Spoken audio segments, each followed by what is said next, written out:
Assalamualaikum warahmatullahi wabarakatuh. Perkenalkan, nama saya Sukarata Dewi, mahasiswi aktif Universitas Binasaran Informatika, Program Studi Administrasi Perkantoran dengan NIM 21190372. Hari ini saya akan mempresentasikan tentang etika kantor. Kata etika sering disebut dengan istilah etik atau ethics yang mengandung banyak pengertian. Dari segi etimologi, istilah etik berasal dari kata lain yaitu ethikos, dan dari bahasa Yunani disebut ethikos, yang berarti kebiasaan. Etika juga disebut ilmu normatif, yang dengan sendirinya berisi ketentuan atau norma-norma dan nilai-nilai yang etika merupakan cabang filsafat yang mempelajari persoalan dan pandangan yang berhubungan dengan masalah kesusilaan. Dan kadang-kadang orang memakai istilah filsafat etika, moral, dan susila. Dengan demikian dapat dikatakan bahwa etika adalah penyelidikan filosofis mengenai kewajiban manusia dan hal-hal yang baik atau buruk. Sedangkan etiket dalam bahasa Perancis adalah tata krama, sopan, santun, atau tata pergaulan. Kalau etika membahas apa yang benar, salah, jujur, adil, dan lain-lain. Sementara itu, etiket membahas apa yang sopan dan pantas.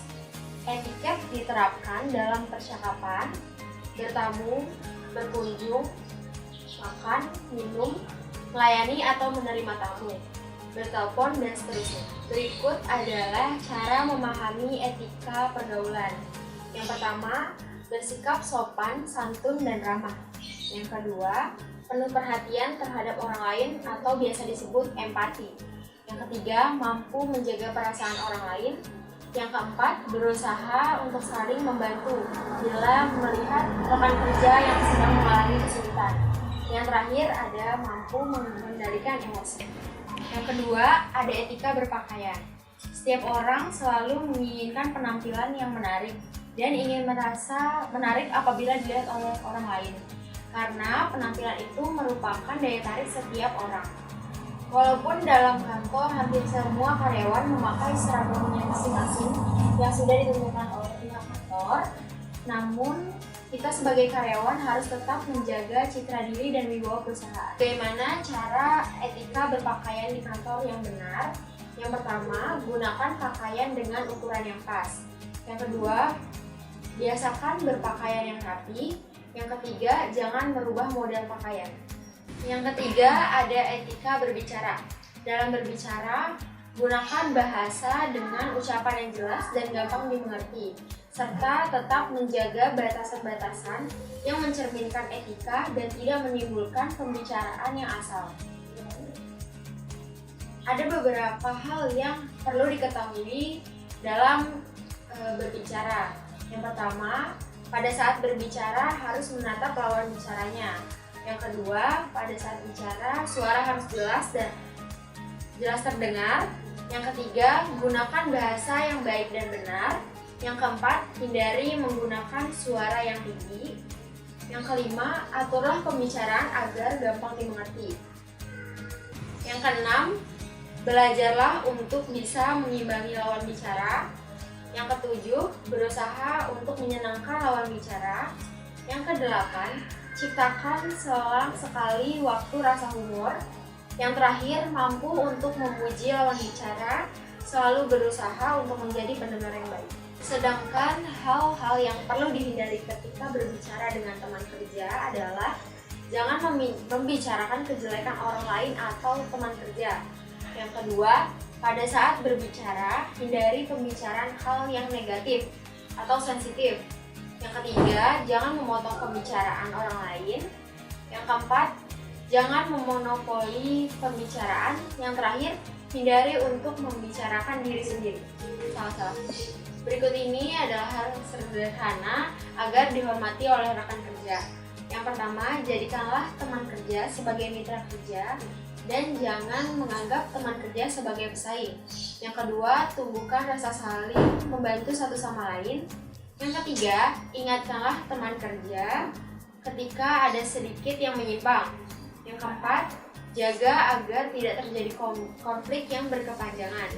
Yang kelima, biasakanlah berdiskusi hal yang bermanfaat. Yang keenam, jangan menjelekkan atau menjatuhkan teman sekerja di hadapan atasan. Yang terakhir, hargai setiap teman sekerja sebagai manusia yang bermanfaat.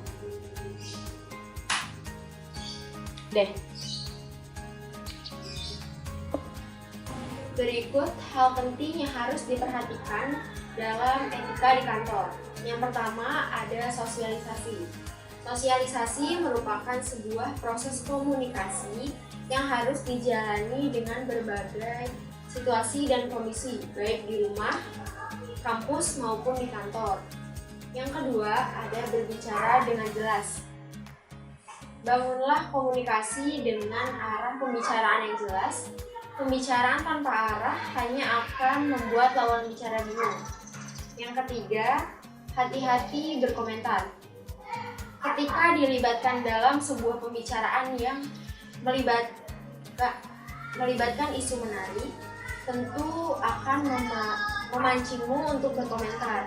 Namun hendaknya pikirkan matang-matang komentar yang akan dilontarkan. Yang keempat, ada kompromi. Tidak hanya di dunia kerja, ketika memasuki lingkungan baru, tentu karyawan akan dihadapkan dengan orang yang berbeda dengan latar belakang yang berbeda pula. Jangan pernah menjadikan satu pengalaman dengan satu orang untuk menggeneralisasikan rekan-rekan kerja lainnya. Yang kelima, pengaruhi orang lain. Mempengaruhi orang lain dapat dilakukan dengan banyak cara yang positif. Bersikap ramah, menjadi pendengar yang baik, serta ringan tangan akan membuat orang lain merasa nyaman berada di dekat Anda. Yang keenam, hadapi masalah. Meski telah berusaha dengan baik, tidak dipungkiri masalah akan tetap datang. Namun, lari dari masalah bukanlah sebuah sikap yang bijak. Hadapilah masalah tersebut dengan kepala dingin dan hati yang tenang. Yang ketujuh, tidak mudah terpancing. Ketika terjadi masalah di kantor, jangan mudah terpancing emosi, apalagi melakukan tindakan karena terpengaruh oleh provokasi. Yang kedelapan, jangan takut perubahan.